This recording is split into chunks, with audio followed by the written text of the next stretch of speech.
welcome to 3 Minutes with John Grady, Communications Director of the Association of United States Army. I'm Carla Kalogeridis, Editorial Director of Association Media and Publishing. So, John, let's jump right in. Tell us a little bit about what you do here. As Director of Communications, I have the newspaper which goes to all members. I also have the public affairs responsibility for the association and direct the media coverage for our annual meeting, among the other events, and we get 350 to 500 media attending that event. 350 to 500 media? Yes, 350 to 500 media. Wow. We get 35,000 attendees. We filled the Washington Convention Center. Also have the headline part of the of the internet site under my control, and do a little bit of speech writing, but very little. Wow. So you were kind enough to let us interrupt you today. I'm wondering what you got on your desk. What are you working on? Two things. One, I spent a week down at the Sergeant Major Academy in Fort Bliss, Texas, and that's where all the senior non-commissioned officers go through 9 months of education, learning how to run a operations center, then also be command sergeant majors for a battalion or command sergeant majors for a brigade, division, or corps. Very interesting. The curriculum has undergone about a 180-degree change. It's been brought into line with Fort Leavenworth. The longer range project that I'm working on is trying to put a human face on Army suicides.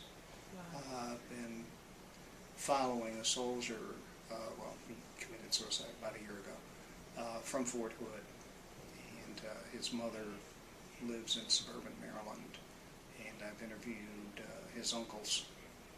I've interviewed 2 soldiers that he served with, and there are probably about 6 or 7 more that need to be interviewed. 5 of them are in Iraq right now, and the 6th one is in the hospital, appendicitis. And these interviews will be published in your newspaper? Oh, yeah.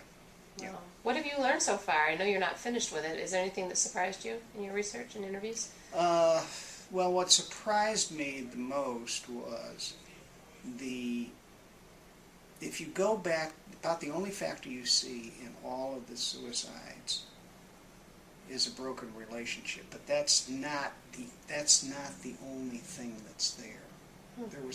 There's other components of it, but you can see a thread of a broken relationship, but the broken relationship could have been caused by deployments. We're not even talking about combat stress. Mm-hmm. Combat stress could have been caused by financial difficulties, could have been caused by marital infidelity or relationship infidelity, substance abuse. I mean, so when you see a failed relationship, or what caused the failed relationship, in this soldier's part, it was probably his second tour in Iraq, the combat stress that likely led him into this. So what's your goal with this story? What do you hope?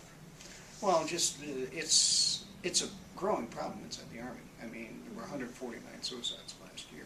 It's a growing problem in the civilian population as well. I was listening to NPR this morning, and there was a piece on Cornell University, and I believe there were 4 suicides at Cornell this academic year.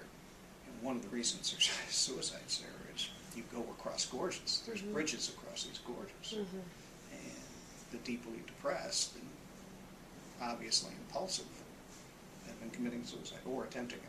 Wow. And you mentioned the economy and its effect on the relationships. How has the economy impacted your association's publishing activities, or has it? The last 2 years it hasn't affected us very much at all, partially because the wars are continuing. So we have in Army Magazine primarily defense contractors, the Boeings, Lockheed Martins of the world. In the newspaper we have a lot of the personnel stuff, insurance, vacations, and that kind of stuff. The Army has continued to add soldiers, so we now have a bigger market, and we're more attractive to a number of places where we had not gotten a lot of advertising in the past. We do have strict separation between taking advertising from Army Magazine, which charges a higher rate, obviously it's a magazine, versus a newspaper. In other words, if we believe you belong in Army magazine, we're not going to sell you a USA News. Interesting. I mean, Interesting. It's just